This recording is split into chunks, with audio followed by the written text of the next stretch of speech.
Online. Mambo tutayazungumza uwani, lakini inapokuja swala la amani tutalizungumza bayana, bila kificho, bila kificho. Na mimi ndio maana nimekuwa nikimpongeza mkuu wa mkoa wa Dar es Salaam, anafanya kazi nzuri sana. Natambua hata wale wachochezi wa amani si wana Dar es Salaam. Wana Dar es Salaam wanajitambua, ni wachapakazi, wanafanya kazi kwa ajili ya maisha yao. Kwa hiyo wale wanaokuja kuvuruga amani, mkuu wa mkoa washughulikie bila kuachia. Ni lazima tuilinde amani ya nchi yetu. Na wale wanaohoji wanasema sasa waziri huyu anazungumziaje masuala ya amani? Nataka niwaambie, mimi ndio waziri wa nchi ofisi ya Rais TAMISEMI. Wakuu wa mikoa, wakuu wa wilaya, mamlaka zote za serikali za mitaa ziko chini yangu. Wakuu wa mikoa wakiwa chini ya mamlaka hizi ni wasaidizi wangu, wasaidizi wa Mheshimiwa Rais. Na hawa ndio wenye viti wa kamati za ulinzi na usalama za mikoa na za wilaya kwenye maeneo yao. Na mimi ndio waziri wao. Sasa unaniwekaje pembeni hapa? Nimekusha sema, nilisema kule Mbeya na hapa narudia. Linapokuja swala la amani, hatutazungumza kwa kujificha. Taifa hili limefika hapa tulipo kwa sababu wazee wetu walifanya kazi kubwa kwa ajili ya taifa hili.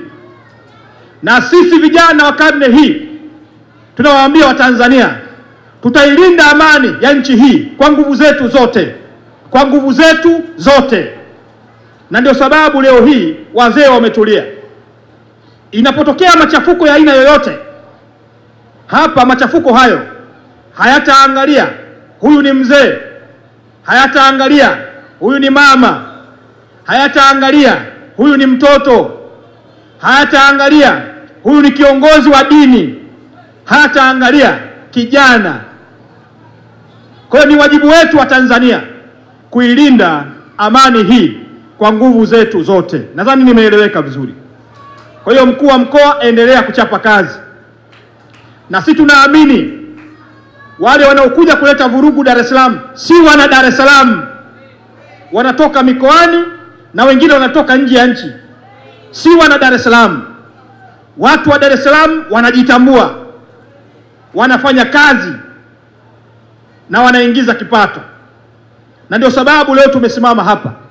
Kungelikuwa hakuna amani hapa, huu mkutano usingelifanyika, asingelikaa mtu hapa. Nadhani nimeeleweka vizuri. Kwa hiyo mkuu wa mkoa, endelea kuchapa kazi, wadhibiti bila kurudi nyuma. Na hii si Dar es Salaam tu, maana yake mikoa yote iliyobaki 25, wakuu wa mikoa, endeleeni kudhibiti mipaka ya maeneo yenu, kuhakikisha kwamba Watanzania wanakuwa na amani katika maeneo yao. Tuliachiwa taifa hili likiwa salama na baba wa taifa, na sisi tumekwisha sema bila kificho, tutahakikisha taifa hili tunalirithisha kwa vizazi na vizazi likiwa salama, salama kabisa. Maana yake ni kwamba yule asiyesikia, wakuu wa mikoa, wakuu wa wilaya, mkiwa wenye viti wa kamati za ulinzi na usalama, shughulikeni nao katika maeneo yenu. Huo ni ujumbe wangu wa kwanza. KM Online TV.